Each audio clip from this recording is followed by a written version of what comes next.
I belong to the band.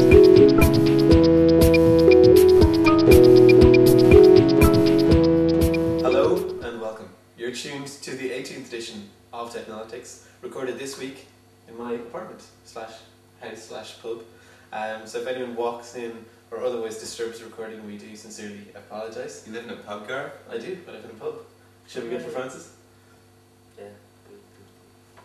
But anyway, this week we are joined by Helen, Cranage, notorious anti-Semite. Well, that's introduction that doesn't go too well with my That's true. my one world thing. I'm not sure that. Explain for our viewers and listeners why I introduce you like that. Yeah. Well, I'm from One World Society, and we're a group of sort of hundreds of students, many of whom are Jewish actually, who probably wouldn't go along too well with the whole anti-Semitic allegations we've had recently since our Palestine Awareness Week, which the Israeli embassy took severe objection to. I've been sending lots of letters into the provost accusing us of being against the Jewish world. So free and open debate about Israel's attitude towards Palestine, not a primary goal for the Israeli government at the moment then? It would seem not. We only had an event to celebrate Palestinian culture and a debate on potential academic boycott with many people for and against. Okay, so not anti-Semite, that was just a poor attempt at humour. So Helen's here to talk to us about the upcoming World Trade Organization talks in Hong Kong. Yeah, coming up this December on the 13th in Hong Kong, and it's pretty scary for the world, really. There's a lot of things that they're trying to fish through at these talks that people probably wouldn't be too happy about if they were widely known. There's a particularly scary thing that they're trying to fish through at these talks, known as non-agricultural market access. And this is basically the idea of liberalising things such as minerals, forests, fish, etc. So that businesses have complete control over all these resources, and they'll just have to sell them back to us. And well, I can certainly imagine that they're not going to factor environmental costs into, say, the cost of a forest, which is pretty worrying, really. Particularly as the WTO haven't been elected by us, so how are they deciding on these things? So by liberalising, are we talking about literally making public resources private property and selling them off? Yeah, exactly, just handing over entire forests, potentially, just to businesses, to be managed by businesses instead of the local councils. So. And what are the criteria that they would use to decide which resources to liberalise and which resources to keep in public hands, or would none be left? Basically, they're trying to liberalise as many things as possible. The WTO has three headings of things that it's allowed to liberalise at the moment under its current sort of constitution. It can liberalise agricultural products. It can also, but at the moment, agricultural products doesn't include things such as fish and forests, these kind of things, which they're trying to add to that inclusion. Also, sort of things that are like public services at the moment, liberalising those. And so, are there any other kind of dodgy or frightening things coming out of these WTO talks? Oh, there's plenty more scary things. They're trying to. Some countries want to get rid of certain laws that the EU has. Such as labelling tins with whether tuna is dolphin friendly, or say labelling a fridge with whether it's energy efficient. Some countries are arguing that these are a barrier to trade, and because the country doesn't want to invest the money in working out whether a fridge is energy efficient or making it energy efficient or labelling it. So they're not getting their products into the EU because they don't have the correct labels, and they're saying that because the WTO wants to liberalise all trade and make trade free, they should get rid of these laws, the barriers to trade, and they should go, even though they've been voted for democratically, and as I said before, the WTO hasn't. So this is an example of how social capital can be completely ignored when you're taking into account purely economic considerations and how you're liberalising countries. And completely, the WTO, it's just what it says is then seen as the law in lots of countries. It's their policies are enforced around the world, and it's driven purely by economics. There's no people looking at things from the aspect of health or education or any sort of social criteria. So I guess the underlying assumption of that is kind of this Adam Smithian notion that once the economics flow freely, the guiding hand of the market will magically sort out all the other social issues. Yeah, that's good. That's completely the idea, which is, it's just ridiculous in certain fields. I mean, for example, Milton Friedman once said that you should completely liberalise the pharmaceutical industry, and the market would determine which drugs were safe. There shouldn't be regulatory bodies like the Food and Drugs Administration, because if someone dies from a product or lots of people die, then nobody else is going to want to take the product, so problem solved. Clearly it's not the most ethical idea. Yeah, I think the writer Vernon Vinge said something like the same thing. He wants to get rid of the kind of federal bodies in the United States which look at drug administration, because technology will advance more quickly if they're not there, if they don't have to approve stuff, and the cures will be found really quickly for these disasters caused by chemicals that kill lots of people. I think it's part of the whole economic idea of the greater good of all. We can kill a few people if it's better for society, but you just can't kill people without the cost on human lives. So what would you recommend people kind of do to get involved in these issues and have their voice heard? Well, there's a big campaign running in Ireland at the moment, which simply involves going somewhere like Oxfam, Troika, sort of hot fresh shops, nude shops as well, on student campuses as well, and just signing a card with like Make Poverty History on the front of it in the shape of a Christmas tree, asking Bertie Ahern to put forward on Ireland's behalf that we don't want all this trade liberalisation. I want trade to be just, rather than Injustice. yes, exactly. Unfair. We want trade justice. But yeah, you can pick those cards up in lots of places, and we're hoping that there's going to be mass campaigns, arriving at mass like sackloads of cards arriving at Bertie Ahern's house. Great, thanks a million, Helen. And it looks like we have somebody walking by, but hopefully they won't walk in front of the camera. So on to our first story. Also, we should apologise about the sound this week. Oh yeah, big time. Yeah. The sound this week is caused by our lack of having a boom mic or mixer, forcing us to rely on the shoddy sound of the camera that is in front of us, which you can't see. So our first story this week concerns the recording industry, as so many of our stories have and probably will continue to. This is a story published in the New York Times, and it's about Sean Fanning's new company. And of course, Sean Fanning, famous for having developed Napster and kicked off the boom in internet file sharing and caused a revolution in music that ensued due to that. And he's created a new piece of software called Snowcap, and this is kind of a profile about his company and the technology. What Snowcap does is, when it's integrated into a file sharing technology, it filters through the searches. So if you search for Britney Spears, it realizes that this is copyrighted. So instead of sending you the file that you asked for, it sends you like a lower quality version of the file with a little ad at the start and the finish. Unfortunately, I mean, all this technology is something that people can opt into for their networks. So it's not something that's going to take off. It's something that would be seen as reduction in value to any kind of file trading network. So only a network which is being killed essentially by legal action would bother to put it in. So it's a dead technology from the start and a ridiculous idea. However, why the article in the New York Times is interesting is because on the left hand side of the article, I have this little kind of graph. When you look at the graph, it's extremely misleading. It compares two things which aren't the same. It compares file trading over time, and it compares CD sales over time. However, according to this graph, CD sales are not measured by the actual amount of CD units shifted, but by the units shipped to shops. So if the recording industry decides to ship 10 million less units to shops, then according to the figures that they provide, this is the equivalent of less sold, which is of course nonsense. Additionally, whole heap problems with this graph provided by the recording industry and evidenced as evidence of the cost of file sharing. It doesn't compare at the same time. So they compare on the file sharing side, they compare 2003 to 2005. On the CD sold side, they compare 2001 to 2005.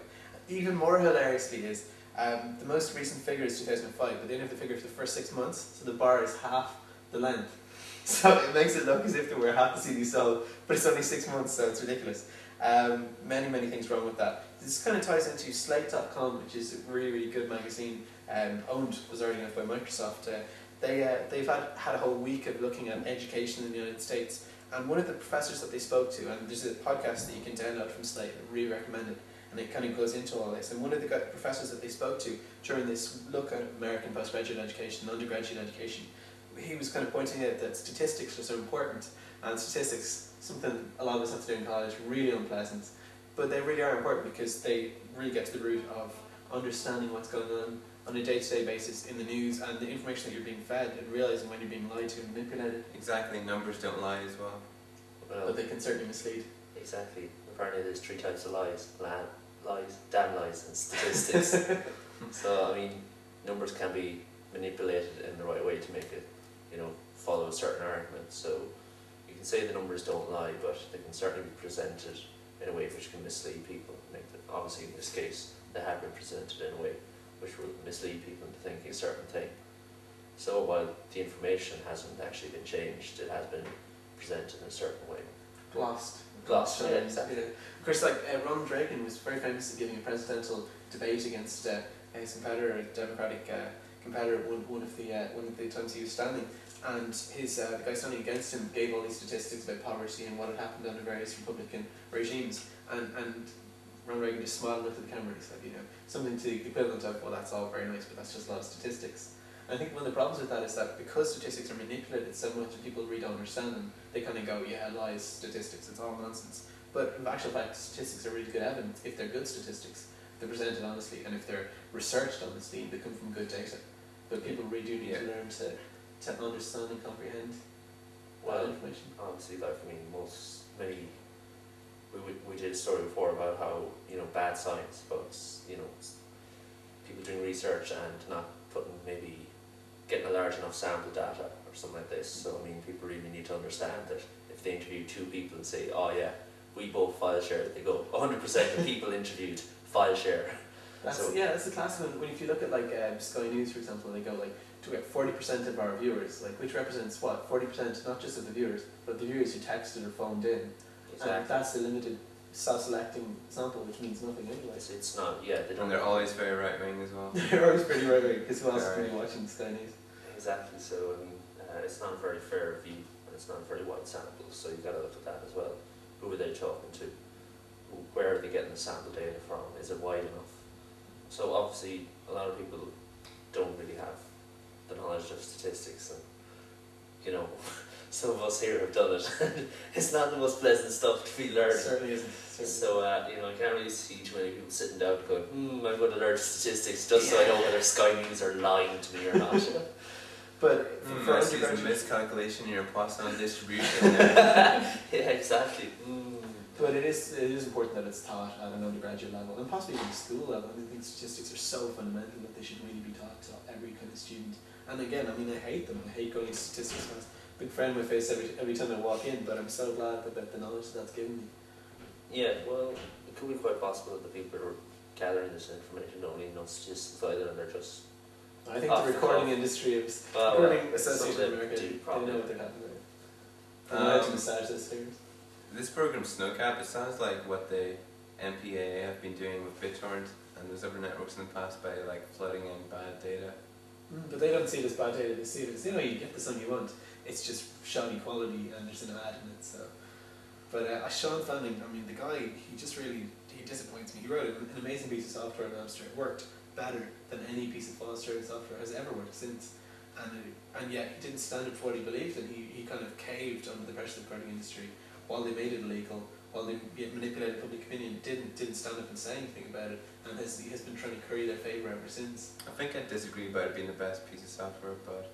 Well, in its day, you could get better download speeds, and you could get pretty much any song that you wanted, which hasn't been true on any file network. Speaking of selling out from the PGP industry, Bram Cohen this week joined the MPAA. Yeah.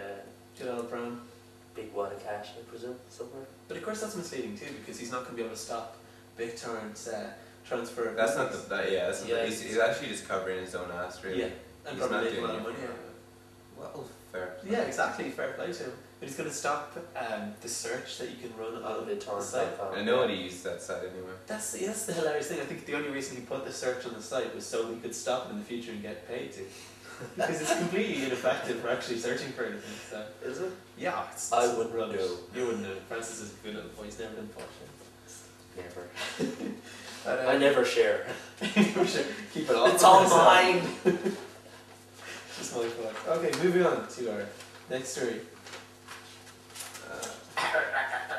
Eventually.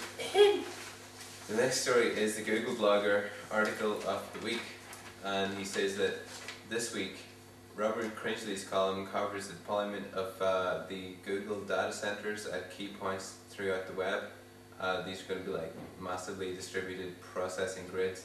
They're going to have like 5,000 AMD 64-bit Optitrons. Sweet. There's actually going to be 300 of them, and it's going to speed up all kinds of like Google Video and the internet television and their Google Talk services, and it's actually, they're connecting them using all the dark fiber that they bought that nobody was sure what they're going to use it for. That's what it is. The subscription services they have, like Google Desktop and possibly Google Office, will actually sit locally on these machines, and you run them from your terminal, which is kind of like the way things used to be actually. And Google will have complete control to provide secure transaction services. So it'll be the cheapest and most trustworthy provider of escrow services and online marketplaces. So companies will love that. It's a potentially unbeatable challenge to companies like eBay, Yahoo, and even Microsoft. And this week Wired News had an article on who's afraid of Google, and it talked about how Google have basically tackled every company in the web, like eBay, Amazon, Microsoft, like every internet related company has been threatened by them. But here's the thing, is this just speculation on the part of Cranage, like, or does he actually have some inside information? It is in part speculation. It usually is speculation by Cranage, but It's he's a really good interesting speculator. It's a really interesting phrase because he says, like, somewhere in Google this server is sitting here and this is what they're going to use. But he doesn't actually say, well, this, I know this because, which he usually says, or maybe, which he also usually says. I think from his article, servers have been built, or the plan was, or at least they have the design and the aim to build these. And the aim is just, you've got such and such a square size, fit as many processors and as much storage into it as possible, so they can be deployed.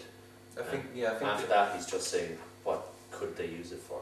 Yeah, they have. Yeah, exactly. They have like container boxes that they just can drop in really easily, and they're just full of these processing. Yeah, so they just picked on a good size that will be easily transportable, where they can just drop these in, put them in, and it's immediately straight up, plug it in, it's going, and it's just working. So there's no maintenance or anything like this. And I think he also mentioned that that Google would handle all the running of these, obviously, so no one else has to worry about them falling over or breaking down or anything like this. Google handles all of that. Obviously, the immediate start, if they put these everywhere, is Google's search becomes miles faster, because all your searches are just local. They're much closer to you, so you're not going off to a Google server far away, you're going to one much closer. They are close already, though. I mean, Well, yeah, there is local caching for Ireland and obviously various places. They do have local caches, but this would like bring it up a much higher degree. And obviously, with Google Video and everything else, you know, you've got so many more services. So again, the requirements are much larger, so they need more power. Yeah, Google keeps saying that they're not going to do an OS, they're not going to do an Office package, but if they're putting all this processing power at all these reading centers, then they're going to do something. And if it's not one of those two things, it'll be some sort of Web 2.0, either set of services or kind of hooks for those services to be built. And that's could be, as Cringy said, it could make their AdWords income look like a drop in the ocean. If they're going to have all of these giant, highly powered servers, then they're going to be able to, you know, provide really, really secure interfaces for companies to do business, provide loads of Web 2.0 services, but actually charge micropayments, which is something that eBay and under the auspices of what's the service that they bought which provide cash services, we buy and sell stuff? It's PayPal. PayPal. Never use this. I can never remember the name. PayPal really never managed to pull off micropayments properly, where you could like just pay 2 cents to see a web page or carry out a service. But Google could potentially do it, and they could make trillions of dollars. It would be just piss easy, just charge a little percentage on every transaction. Absolutely massive amounts of money. I think like what they've created is like the potential for lots of different businesses within Google. So I mean, they're branching out. We've known that for a long time. They're branching out. So from what we see, like they can offer a potential challenge to a whole lot of people. So maybe they'll just see which ones take off. You know, they have the potential there to go with whichever one takes off and build it. So it's going to be interesting to see what everyone else is going to do. Microsoft obviously are starting to move into search, even though that's not where their history is. So I think Wired were saying that's, or I remember reading another article where someone was saying that's a good idea because Microsoft will do really well. Yeah, sure. Actually, incidentally, this week, just a small note that Windows is 20 years old. So Yeah, it's it hasn't really improved very much in those it 20 hasn't. Well, It's past the teens though now. They finished to replace the glass in that particular. And they sent a few rocks through it and Yeah. pretty tattered. It's more like a prison sentence, really. But I just thought I'd drop that in. We should probably race through because I've just realised we are not timing. no, It's no, recording no, here. I realised that as well. And Probably we're over talking time, for right? 25 minutes, we can actually. Okay, So racing on to our next story. racing on. Very interesting Oh, little yes. snippet of news that Big one. emerged during the week.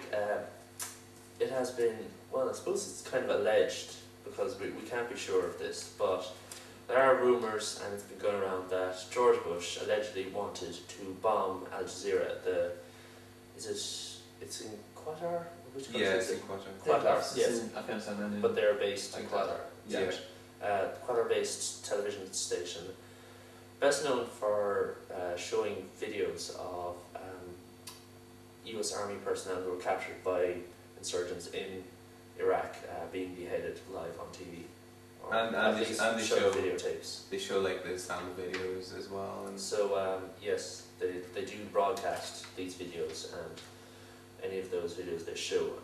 So obviously not exactly flavour of the month in the Bush household, you know, it's not something George flicks on every evening. So in the past, their offices have been bombed accidentally, apparently, and some of their personnel have been killed in these attacks where the US Army said, oh, we were aiming somewhere else, you know, it was an accident, you know. What's the nice word they have for collateral damage. collateral damage, yeah.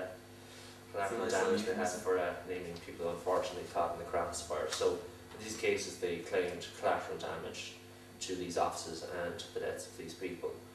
So this might lend the idea that maybe these attacks, these bombings, well I can't say attacks, but these accidents weren't so accidental, that maybe it was, okay, there's something nearby we can say we were going for, but we actually are going to hit an Al Jazeera building and try and take them out.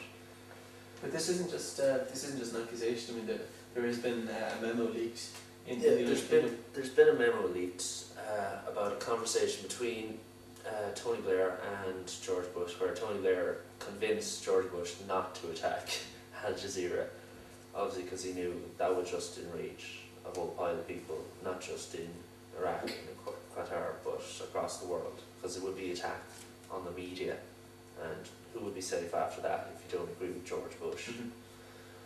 So the newspapers which received this memo have been gagged essentially by the Official Secrets Act in the UK. Which would make you wonder, there's got to be some truth to it. If they're using the Official Secrets Act, they're not trying to criticize. Well, it's a secret memo, so Yeah. But apparently it's the first time ever that the Official Secrets Act has been used, despite the fact that papers in the past had published leaked memos. Like when various MI5 spies in the 80s went forward with their biographies, and they were publishing secret information in extracts from those books, but they did not use the Official Secrets Act. they used it this time, This is the first time Ever. ever been used to prevent stories being published in the newspaper. and it didn't even stop it. It didn't. Well, I think what they did was they contacted the newspapers the day after. They said there's this memo and this is allegedly what it says, but we're not going to give you the content as such. And then the next day, the Daily Mirror, which is the paper that published this, were contacted and they said, don't publish anything more about it. Whoa. So there's some definitely, there's quite possibly some truth in this. 2 attacks, there are 2 offices. 2001 Kabul, 2003 Baghdad, journalists killed in that particular attack. That seems just, both war zones, yeah, but seems kind of... Yeah, exactly, and they've always talked so much about their smart bombs, and you know, we can hit something with our laser sights and we can take out bunkers and all this. I remember when Desert Storm was going on, you know, it was like watching war on TV with a video game. We saw the bombs dropping exactly on the spot. Oh yeah, we can hit everything, you know, perfectly, no collateral damage, and here they're going. Well, yeah, oops, they can put a missile down a chimney, so exactly. So collateral damage. Or so if they don't miss, then obviously they didn't miss with those buildings. They actually aimed for those buildings. So unless someone's going, oh, all those buildings look the same. Oh, look, there's one big satellite dish. That must be where some insurgents are. That one's full of A-Red. They got me carriers. Dolly heads. Yeah, this is almost Bill Hixian and it's absurdity. And of course the White House said sort of that this is an absurd allegation, which in a way it is, but then invading a country illegally under the auspices of weapons of mass destruction that they don't actually have is kind of absurd too, and yet they did that. So Exactly. Okay, so our final story of the week, final major story, brought to you by Jason. Okay, I'm going to rush through this one. Microsoft they're planning on releasing some kind of open office document format. Not open office, but open the office document. So there's no confusion. No confusion at all. I'm confused already. They are going to submit various formats of these open document formats for Word, Excel, and PowerPoint to the ISO organization. The move actually comes in the wake of the Massachusetts requiring Microsoft to open their formats, otherwise they won't use their software for government business. Also pressure from the EU and governments worldwide who want Microsoft to open these formats, because it's not fair enough for software, they can't use anything else. So these governments wanted another open document format that's supported by IBM and Sun and OpenOffice, and Microsoft currently refuses to support the open document format, complaining of the difficulties about XML and their previous formats, which I personally think is like complete crap. Well, even if it's true, I mean, that's difficulties. Even if it's true, it's they created the difficulties themselves. Like forcing users to buy a new version of Office year on year so they could use the new file, which is incompatible with every other version. Yeah, and they're not really opening up the document format anyway, because no one else would be able to create an application which can read, write, or use those documents anyway. So you're still locked in with Microsoft. So what do they plan to do? How's it open? You can look at the document format, but you can't actually use what you've learned by looking at it to make an application which will read these documents. It doesn't grant you a license to use the technology. Yeah, but you can see how it's engineered. It's plain ridiculous. It's just they're taking just enough of a step that they hope that Massachusetts and others will go, oh yeah, you've opened it up. They haven't really.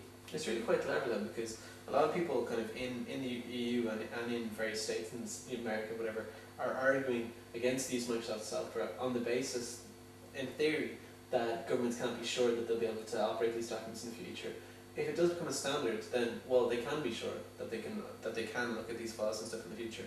But really, those were just an argument that they were making. That's just one argument. Yeah, there was other arguments. Many others, yeah. And with maybe even more compelling ones against the use of proprietary software, proprietary document formats.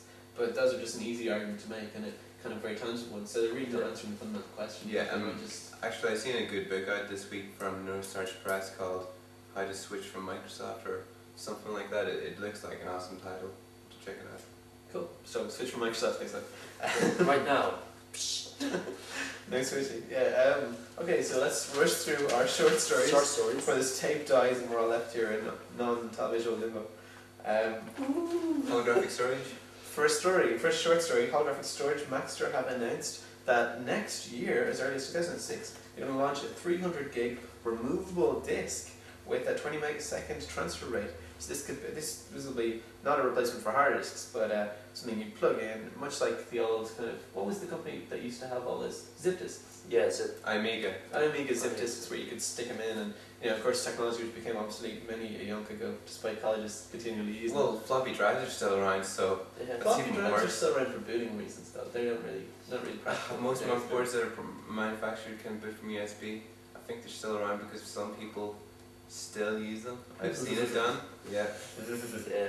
So I think you had something to add to that, for instance. Well, discs are going to be based on holographic technology. So, and also they're planning to also release a new format that may challenge Sony and Toshiba's versions of DVD, which will be called HVD, and this will be a small disc starting with I think 200 gigs, and this will obviously be a challenge again to those two because you'll have another format for watching TV and movies. However, Sony and Toshiba have obviously been fighting with the movie studios for quite some time, so Maxstrom may have a lot more work to get their movies and stuff on it. But it could be a disposable format, it would be very good. Maybe a data storage format, something for all your X-Vids rather than... Yeah, exactly. like this show. Exactly, yeah. It's open source. Well, Okay. the data rate transfer rate seems kind of low there, but maybe it'll increase. I think it's going to go up to 120 max. Maybe it will Cool. increase, but That's certainly still good actually news. slower than network, but anyway, let's move. Anyway, moving on. Never have enough storage. Anyway, okay. The next story is that a gun in your hand or just bad science? Okay. Briefly, the technology or the science behind judging whether someone has recently held a gun and fired it has been shown to be very unsafe. People have been put in prison because forensic scientists have discovered on their hands the residue from firing a gun. However, this residue or very similar chemicals can appear on your hand from, say, being a mechanic and touching your brake lining, because similar chemicals are produced when the brake lining fluids become very hot. Also, if you're arrested by the cops and you're in the cop shop, then obviously that's one place where there's tons of gun residue, because officers may have been firing their firearms. It can also be in the air shortly after a firearm has been fired. So you can literally walk into a room after someone's fired a gun and you can get this residue on you. So you can pick up this stuff on you in a variety of different ways, not just from firing a gun. Hence, any convictions which have been made solely or a large part depending on this are kind of unsafe, because that residue could get there in a lot of different ways, and it mightn't even be residue from firing a gun. Some of this research isn't even new. I think the article New Scientist said that this had been known, but yet the techniques were still used. Yeah, apparently the threshold or the way the FBI has a higher threshold for finding this, so you need to have way more of this on your hand than, say, local police. So while the FBI mightn't look at you at all, the local police will grab you and drag you off to the cop shop for a little chat. Okay, our final Final story. and last story is the Xbox 360 not being very stable. Maybe some of our lucky viewers have got their hands on one already. Yeah, I'm not Sure, sure I I did. either. I think you'd be very lucky. Initial reports are saying that the Xbox 360 is very, very crashy, and it's due to a problem in the power brick with it overheating. And they say up to 5% of boxes may be affected. That's a hell of a lot of crashing. That sucks. Yeah, it's been happening. People have just been playing a variety of different games, and different error messages have been coming up. So it's not the same one repeatedly. It's different ones for different people. And it happens even if you're not playing a game. If you're just sitting in the dashboard, the thing can overheat and crash. But luckily there may be a cure. Supposedly people have found that if you suspend your power supply, if you keep it hanging on something or on a block so that it has almost complete air around it, then you might be able to see Buy a little fan. Put a little fan, They'll probably put just water. fridge. Don't put it in water, I didn't mean that. They'll probably just do liquid nitrogen. They'll probably just do a total recall on all of these.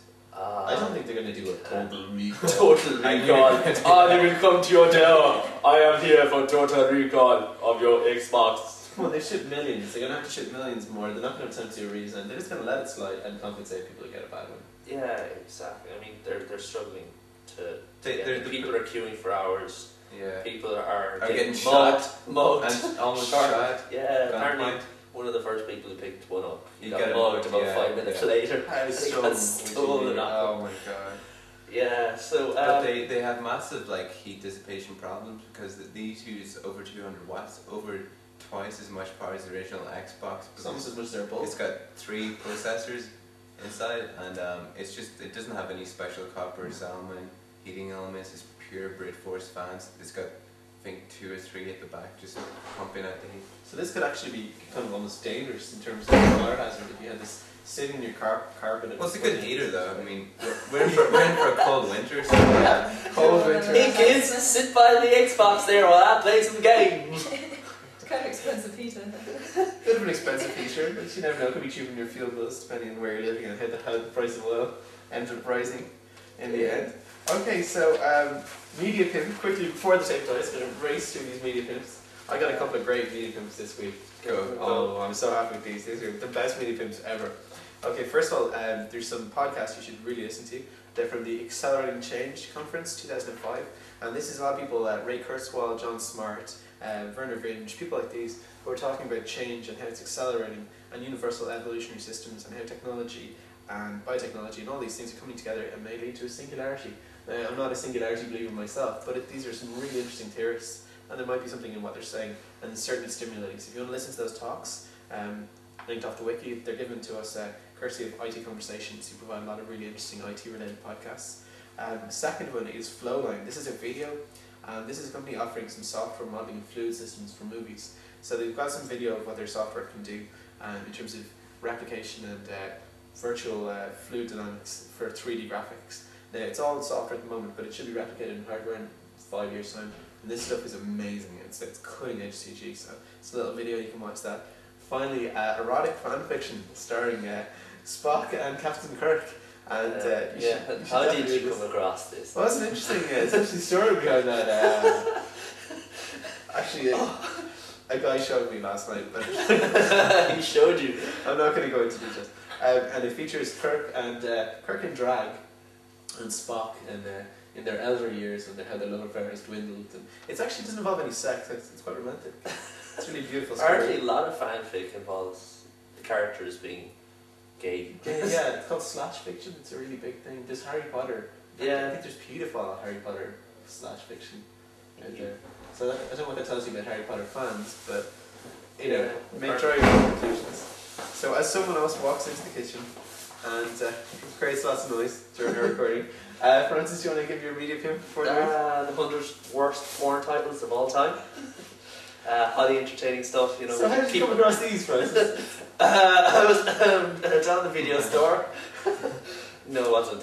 Just someone tagged it in Delicious, and I was like, that's interesting. I'll have a look. I wasn't looking at the porn tags. Sure, for sure. We wouldn't much porn. Sure, you got that carpal tunnel from your teenage years. You can barely even pick up objects at this point. Okay. So you got one too, Jason? You got one too? I do. The Cnet top 100 bloggers. It's a list of all the best blogs in Net. It's cool, and it's got an OPML file, so you can just plug it into your reader. Just get us straight into your reader. Okay, well, thank you for watching. We've been Technolotics Week 18. Got a wiki online. Email us at crew@technolotics.com. Thank you very much for Helen Cranage. Sorry to bore you with our Technolotics stories. I've been Gareth. I was Francis McGuilicuddy. And I was Jason McCandless. Check. To the best.